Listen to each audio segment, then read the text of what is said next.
अस्सलाम वालेकुम दोस्तों, आज हम बात करेंगे दो बड़ी पॉलिटिकल खबरों की जो इस वक्त ट्रेंड में है। नंबर 1 इमरान खान और US bill, number 2 Balochistan train hijacking के आफ्टरमैथ। हर एक टॉपिक को डिटेल में देखेंगे, एनालिसिस देंगे और ऑथेंटिक सोर्सेज से रेफरेंसेस भी शेयर करेंगे। लेकिन आपसे रिक्वेस्ट है दोस्तों, हमारे चैनल को लाइक और सब्सक्राइब जरूर कीजिए और इसे अगर आपको फायदेमंद लगे तो इसे दूसरों के साथ भी शेयर कीजिए। तो चलो शुरू करते हैं। पहली खबर है इमरान खान के हवाले से एक यूएस पार्टीजन बिल की, जिसे पाकिस्तान डेमोक्रेसी एक्ट कहा जा रहा है। ये बिल दो अमेरिकन लॉ मेकर्स यानी कि रिपब्लिकन जो विल्सन और डेमोक्रेट जिमी पैनेटा ने इंट्रोड्यूस किया है। इस बिल में इमरान खान को पॉलिटिकल प्रिजनर कहा गया है और पाकिस्तान के army chief general Asim Munir पे सैंक्शंस की डिमांड की गई है कि ये ह्यूमन राइट्स वायलेशन और पॉलिटिकल प्रोसिक्यूशन में इन्वॉल्व हैं। ये बिल 25 मार्च 2025 को हाउस फॉरेन अफेयर्स कमेटी में भेजा गया। लिहाजा पीटीआई सपोर्टर्स इसको बड़ी जीत कह रहे हैं, जबकि गवर्नमेंट और मिलिट्री इसकी मुखालफत कर रहे हैं। दोस्तों, इसका मतलब क्या है, चलो एनालाइज करते हैं। ये बिल पीटीआई के लिए एक सिंबॉलिक विन है, क्योंकि इमरान खान की अरेस्ट अगस्त 2023 से कंट्रोवर्शियल रही है। करप्शन चार्जेस पे बेस ये केस सपोर्टर्स की नज़र में पॉलिटिकली मोटिवेटेड है और यूएस लॉ मेकर्स का इसमें दाखिल होना पीटीआई के नैरेटिव को स्ट्रेंथन करना है कि उनके लीडर को टारगेट किया जा रहा है। जो विल्सन ने द हिल को बताया, Khan is clearly a political prisoner, और उन्होंने प्रेसिडेंट ट्रंप से भी कहा कि पाकिस्तान के जो मिलिट्री लीडरशिप है उस पर प्रेशर डालें। यह खबर 24 मार्च 2025 को द हिल में शाया हुई। लेकिन रेशनली देखें तो ये बिल अभी सिर्फ प्रपोजल है, ये पास नहीं हुआ और इसकी ना कोई गारंटी है कि ये पास भी होगा। दूसरी तरफ एक एनालिस्ट है माइकल कुगलमैन, जो साउथ एशिया इंस्टीट्यूट के डायरेक्टर भी हैं। उन्होंने अपने एक्स पर लिखा कि ये अ लॉन्ग शॉट टू पास है, लेकिन पाकिस्तान लीडरशिप को स्पूक जरूर करेगा। पाकिस्तान गवर्नमेंट इसको यूएस इंटरफेरेंस कह सकती है और मिलिट्री पे दबाव भी बढ़ाया जा सकता है। लेकिन मिलिट्री ने पहले ही इमरान खान के यूएस कंस्पिरेसी क्लेम्स को रिजेक्ट किया था।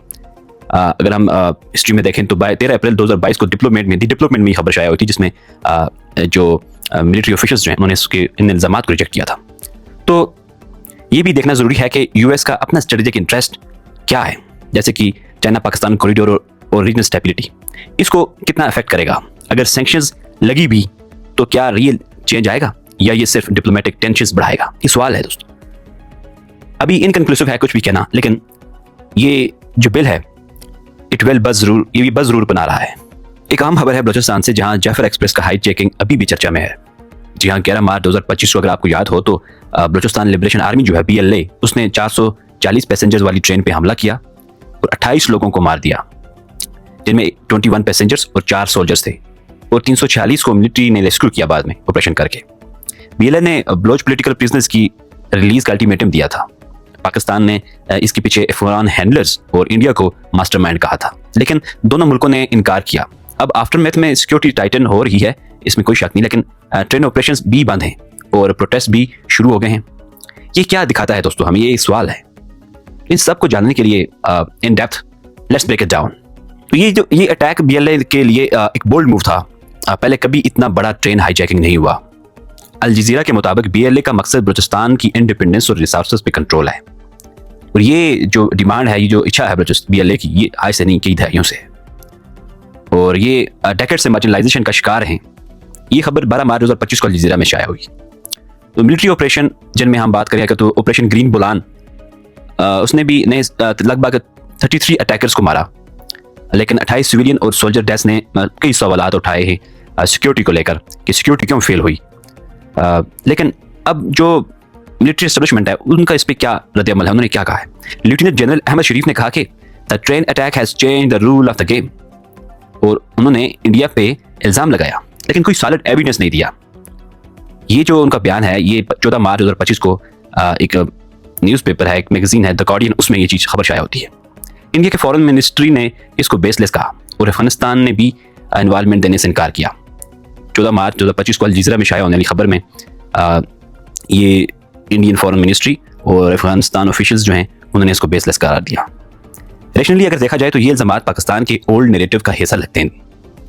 BLA को एक्सटर्नली फंडेड कहना, लेकिन लोकल ग्रीवेंसेस जैसे कि पॉवर्टी, अंडर डेवलपमेंट को इग्नोर नहीं किया जा सकता। ये चीज़ें वहाँ पे यहाँ हैं।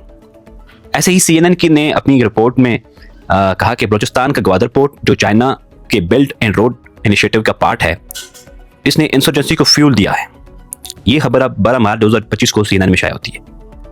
लिहाजा सिक्योरिटी टाइटन करना शॉर्ट टर्म सोल्यूशन तो है, लेकिन लॉन्ग टर्म स्टेबिलिटी के लिए डायलॉग जरूरी लगता है दोस्तों। जैसा इमरान खान ने भी एक्स पे सजेस्ट किया था 10 मार्च 2025 को, उनका मौका बिल्कुल यही है कि हमें लॉन्ग टर्म सोल्यूशन की तरफ जाना चाहिए। अभी प्रोटेस्ट और टेंशन से लगता है कि क्राइसिस जल्दी खत्म नहीं होगा। दोस्तों आपको क्या लगता है, what are the possible solutions to mitigate this insurgency and अपनी सिक्योरिटी जो है पाकिस्तान की उसको स्ट्रेंथन करने के लिए क्या पॉसिबल सॉल्यूशंस हैं? कमेंट्स में जरूर बताइएगा।